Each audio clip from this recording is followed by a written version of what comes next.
ಗೋಸ್ಕರ ನೀನ್ ಏನ್ ಮಾಡ್ಬೇಕು ಅಂದ್ರೆ ಇವತ್ತಿನಿಂದ ನಿನಗೆ ಕೃಷ್ಣ ಅನ್ನೋ ಹೆಸರಿನ ಹುಡುಗ ಪರಿಚಯ ಇದ್ದ ಅನ್ನೋದನ್ನ ಮರ್ತು ಬಿಡ್ಬೇಕು.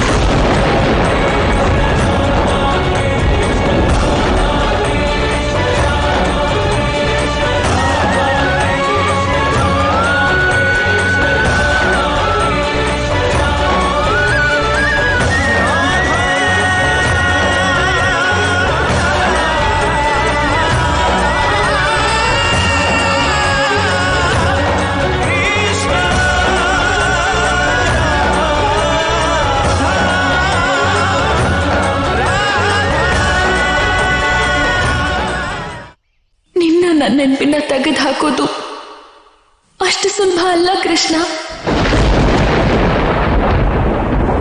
ನೀನೆ ನನ್ನಯ ಪ್ರಾಣ, ನೀನೆ ತ್ರಾಣ,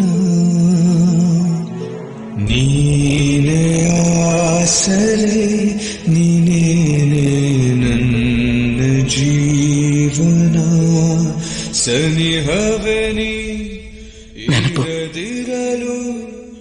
ನಿನ್ನ ನೆನಪಿಗೋಸ್ಕರ ನಾನು ಯಾವಾಗ್ಲಿಂದ ಕಾಯ್ತಾ ಇದ್ದೀನಿ ಗೊತ್ತಾ ರಾಧಾ?